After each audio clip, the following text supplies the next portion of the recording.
Neat ఆందోళనలో పాల్గొన్న విద్యార్థులకు శుభవార్త చెప్పింది సుప్రీంకోర్టు. స్టూడెంట్స్ పై ఉన్న ఎఫ్ఐఆర్లను ఉపసంహరించుకోవచ్చని ధర్మాసనం తెలిపింది. తమ డిమాండ్లను అమలు చేయకపోతే మరోసారి ఉద్యమం తప్పదు అంటూ సీజేపీ నేతలు హెచ్చరిస్తున్నారు. ఢిల్లీ జంతర్ మంతర్ తో పాటు దేశవ్యాప్తంగా నీట్ ఆందోళనలో పాల్గొన్న విద్యార్థులపై నమోదైన కేసుల విషయంలో సుప్రీంకోర్టు కీలక స్పష్టత ఇచ్చింది.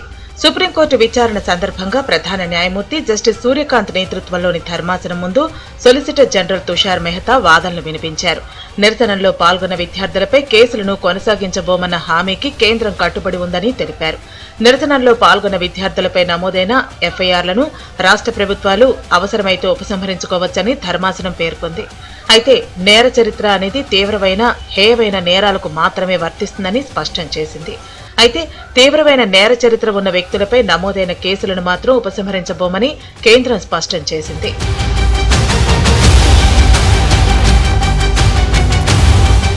సుప్రీంకోర్టు నిర్ణయాన్ని సీజేపీ అధికార ప్రతినిధి సౌరవ్ దాస్ స్వాగతించారు. కేంద్ర ప్రభుత్వం అంగీకరించిన డిమాండ్లను వెంటనే అమలు చేయాలని డిమాండ్ చేశారు. కేంద్ర ప్రభుత్వానికి విద్యార్థులపై ఉన్న చిత్తశుద్ది ఏంటో ఇప్పుడు కేసులు ఎత్తివేయడంతో తెలుస్తుందన్నారు. నీట్ వాయిదా వల్ల మరణించిన విద్యార్థుల కుటుంబాలకు వెంటనే ₹1 కోటి పరిహారం అందించాలని డిమాండ్ పట్ల ఇప్పటి వరకు కేంద్ర ప్రభుత్వం ఎలాంటి చర్యలు తీసుకోలేదంటూ మండిపడ్డారు. ఎగ్జిస్టింగ్ ఎఫ్ఐఆర్స్ है छात्र प्रदर्शनकारियों के खिलाफ, वो सारे एफआईआर्स को विड्रॉ किया जाएगा एंड साथ साथ गारंटी दिया जाएगा राइटिंग में कि फ्यूचर में भी कोई एक्शन नहीं होगा किसी भी प्रदर्शनकारी के खिलाफ. कॉकरोच जनता पार्टी ऐसे सारे छात्रों के साथ डे 1 से खड़ी है. 25 जुलाई के एग्रीमेंट के पहले भी हम लोगों ने सारा लीगल हेल्प दिया, हम लोगों ने सारा मेडिकल हेल्प दिया एंड आगे भी देते रहेंगे. ఇదిలా ఉండగా అమెరికాలో తన ఉన్నత విద్యకు నిధులపై వస్తున్న ఆరోపణలకు కాక్రోచ్ జనతా పార్టీ వ్యవస్థాపకుడు అభిజిత్ దీప్కే స్పందించారు. కుటుంబంపై ఆధారపడకుండా బోస్టన్ యూనివర్సిటీ స్కాలర్షిప్ తో పాటు విద్యా రుణం ద్వారా చదువు పూర్తి చేశారని తెలిపారు. అవసరమైతే తన డిగ్రీ సర్టిఫికెట్లు చూపిస్తానని, అదేవిధంగా ప్రధాని నరేంద్ర మోదీ డిగ్రీ సర్టిఫికెట్ ను కూడా బహిర్గతం చేయాలని డిమాండ్ చేశారు. मैंने अभी देखा कि किसी बीजेपी के कार्यकर्ता ने मेरे ऊपर आरटीआई फाइल की है और वो जानना चाहता है कि मैंने अपनी एजुकेशन कैसे कंप्लीट की. तो मैं उनसे पूछना चाहता हूँ, क्या आपके नेता अपनी डिग्री दिखाएंगे?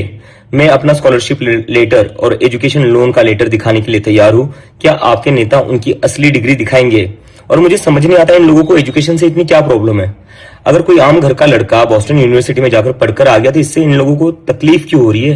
आप लोग एजुकेशन के इतने खिलाफ क्यों हो? ఇదే సమయంలో ఢిల్లీలోని జంతర్ మంతర్ లో జరుగుతున్న నిరసనలపై దాఖలైన ప్రజా ప్రయోజన వ్యాజ్యాన్ని సుప్రీంకోర్టు విచారణకు స్వీకరించింది.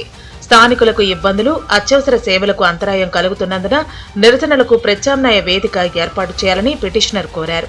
దీనిపై కేంద్రం సంబంధిత అధికారులకు నోటీసులు జారీ చేసిన ధర్మాసనం అవసరమైన సూచనలు సమర్పించాలని ఆదేశించింది.